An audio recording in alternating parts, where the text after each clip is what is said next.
현대 민주주의 사회에서 통상적인 선거는 최선을 택하는 게 아니라 차선도 아닌 다 나쁜 놈들인데 그중에 덜 나쁜 놈을 택하는 것이라고 합니다. 생각해보면 건국과 부국을 일궈낸 이승만, 박정희 같은 사람들은요, 극도의 혼란기에 등장했던 인물들이죠. 대한민국 건국혁명과 5.16 군사혁명이라는 비상적인 절차, 혁명을 통해 사람이 정한 게 아니라 어떤 면에서는 하늘이 정해준 사람들입니다. 그런 면에서 한국의 선거 절차를 통해서 자유민주적 기본질서에 의한 평화통일, 복음 통일을 이뤄낼 인물이 선택될 수 있을지, 이런 가능성에 회의적인 시각도 많습니다. 아마 평양 정권이 무너진 뒤에 무질서가 일정한 기간 나오게 되고, 그 무질서 속에서 하나님의 기이한 사적을 거치면서 통일 대통령이 나오지 않는가, 이런 추측도 해봅니다. 한동훈 위원장과 국민의힘 이야기를 해보려고 하는데요. 아마 이 영상을 들으시는 분들은 한동훈 씨를 좋아하는 분도 또 싫어하는 분도 계실 겁니다. 근데 그나마 이재명 세력보다는 낫기 때문에 차선이 아닌 차악의 선택을 하려는 분들 많으실 겁니다. 근데 안타깝게도 이 성실한 젊은 정치인, 굉장히 성실한데요, 이 성실한 젊은 정치인도 최선의 선택은 아니라는데 대부분 동의하실 겁니다. 이번 총선 과정에서는 치명적인 한계가 많이 드러나고 있는데요. 그는 이른바 운동권 청산을 선거의 모토로 잡았었죠. 3월 19일 서울 여의도 국회의원회관에서 열린 국회의원 선거 중앙선대위 발대식에서는요, 이 운동권 세력을 종북 세력이라고 더 구체적으로 지목을 했습니다. 종북 세력이 우리 사회 주류를 장악하는 것을 막을 수 있는 세력은 우리뿐이다. 총선에서 지는 것은 역사적 죄인이 되는 것이다. 오는 4월 총선에서 승리는 우리의 역사적인 책임이다 라고 한 겁니다. 맞는 말이죠.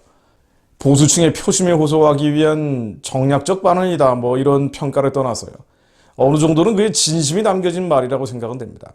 그런데 솔직히 이 말의 진정성에는 동의하기가 쉽지가 않습니다. 한 위원장이 정말 운동권 종북 세력, 이른바 주사파 청산을 가장 큰 목표로 했다면 그에 맞는 행동을 했어야 하는데요, 오히려 행동은 반대로 간 면이 많았죠. 막말을 근거로 도태우 변호사 공천을 취소한 사례가 대표적입니다.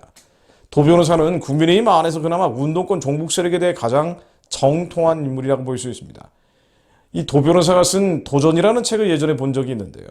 저도 주사파와 20년 넘게 싸워온 사람이지만 도 변호사 역시 주사파 실체에 대해서 낱낱이 꿰뚫고 있다, 이런 생각이 들었습니다. 도 변호사가 막말을 했다고 공천을 취소를 했는데, 일단 막말 수준도 아니고 한국의 위기 상황이 커지다 보니 그에 대한 반론도 격해질 수밖에 없다, 이런 상황 논리를 고려한다면 넘어갈 수 있는 말이었습니다. 그런데 국민의힘이 이 사람 저 사람 다양한 이념적 스펙트럼을 수용한다고 하면서 정작 운동권 종북 세력에 맞설 수 있는 사람은 잘라버리니까 한동훈의 생각은 뭐냐, 이런 비판을 피하기 어려운 거죠. 근데 사실 이건 시작에 불과합니다. 국민의힘의 비례위성정당 비례대표 면면을 보면은요, 사실 저는 경악을 금치 못했습니다. 이 명단은 일종의 잡탕 수준입니다. 보수 언론에서는 국민에게 감동을 주는 인물들이 없다, 이렇게 평가하고 있는데 그건 자칭 보수 언론에서 하는 얘기고요. 정작 운동권 종북 세력과 싸울 수 있는 인물은 단 한 명도 보이지 않습니다. 오히려 햇볕 정책을 맹목적으로 옹호해왔던 인물, 임요한 씨라든가 기비성 찬양론자인 브루스 커밍스를 한국 현대사의 정통한 학자라고 격찬해온 이 브루스 커밍스의 책을 번역하기도 했던 남성욱 씨라든가 동성원 합법화 3법안으로 기독교계 비판을 받아온 생활 동반자 관계에 관한 법률, 이 3법을 다 주장해왔던 김혜지 등 이 안정권, 당선 안정권에 다 들어가 있더군요. 나머지 인물들도 좌파의 이슈라고 불리는 노조활동, 기후변화, 이런 문제들을 다뤄온 인물까지 망라되어 있습니다. 이분들의 인생에 대해서 알고 하고 싶은 생각은 없는데요. 적어도 기비성 세력과의 전쟁에서 잔뼈가 굵어온 제가 보기에는요, 이분들 중에 보수 우파 애국 성향을 드러낸 사람은 단 한 명도 없습니다. 한동훈이 주장해온 운동권 청산, 종북 세력 척결이 허망한 거로 들리는 이유는 이것 때문입니다. 이 비례대표 부분은 제가 나중에 따로 좀 더 자세히 말씀드리려고 하는데요. 한동훈 씨는 이른바 전향 운동권, 주사파에서 전향했다고 하는 사람들의 힘을 빌어서 기존 운동권 카르텔을 깨겠다, 이런 의도를 내비쳤는데, 사실 전향 운동권이라는 분들도 하나의 세력으로 보일 수 없는 데다가 북한 문제나 통일 문제 이런 데 들어가 보면은요. 여전히 햇볕 정책에서 벗어나지 못한 사람들 많습니다. 그만큼 진정한 전향이 쉽지 않기 때문이죠. 사람 사상이 조금씩 변하는 거지 하루아침에 변하기는 어렵습니다. 복음이 아니고서는 말이죠. 결국 한동훈 씨가 전쟁에서 가장 중요한 장수 배치를 하는데 성공하지 못했다라고 평가할 수 있습니다. 물론 지금 여론조사대로라면 여권이 참패할 것으로 보이지는 않습니다. 지금 3분의 2가 야당 쪽인데 뭐 이 정도보다는 조금 더 3분의 1보다는 조금 더 의석수가 늘지 않겠는가라고 평가가 나오고 있습니다. 여야 간의 수적인 균형을 이룰 수 있다는 조사도 나오고 있어요. 그런데 선거 이후에 민주당과 주사파 세력들 또 조국 신당까지 연대를 하면 또다시 여소야대 국면이 빚어질 가능성이 지배적입니다. 선거 이후에 기세등등해진 좌익들 물론 전멸하겠죠. 북한 핵 문제가 고도화되고 주사파들도 국회 대거 입성할 겁니다. 이게 더욱 기세등등하게 날칠 거예요.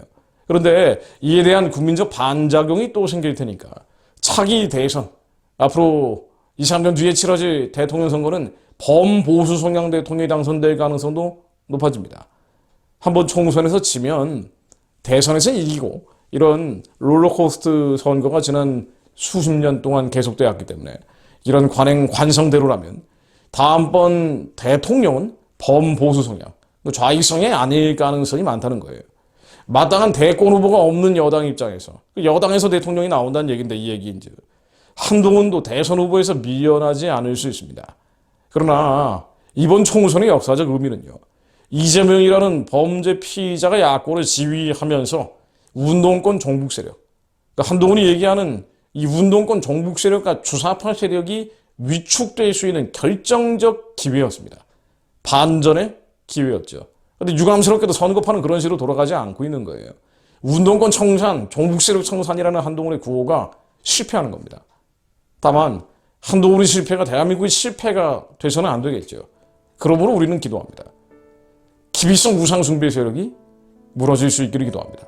평양 우상숭배 정권이 평화적으로 속히 무너질 수 있기를 기도합니다. 이것을 위해서는 기도하는 사람들이 더 늘어나야 됩니다. 기도한다는 건 의식이 변화되고 정세를 보는 시선이 바뀐다는 얘기인데요. 한국과 전 세계 남은 교회들이 더 이상 가짜 평화, 거짓 평화에서 벗어날 수 있도록 기도해야 됩니다. 이것을 위해 부르짖을 수 있도록 도구합니다. 기도하는 자들이 북한과 한민족 재건의 기수로 쓰임받을 수 있기를 또한 부르짖습니다. 하나님, 이번 4월 총선에 하나님 개입하여 주옵소서. 모든 부정과 불법과 부정선거 회척하는 자들 예수의 이름으로 스스로 무너지게 하시며 망하게 하시며 그 모든 부정과 불법이 다 드러나 스스로 파놓은 함정에 빠져 힘을 잃게 하옵소서. 악인의 뿔을 꺾어 주옵소서. 의인의 뿔을 높여 주옵소서. 언젠가는 하나님을 두려워하며 경외하는 자들이 이 민족의 지도자들로 일어날 수 있도록 하나님 교육하게 하시며 훈련하게 하시며 그것을 위해 마음을 품은 자들이 일어나게 하옵소서.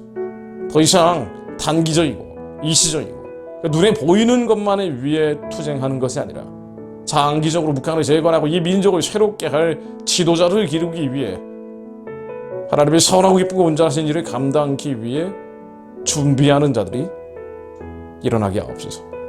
예수 그리스도의 이름으로 기도드립니다. 아멘.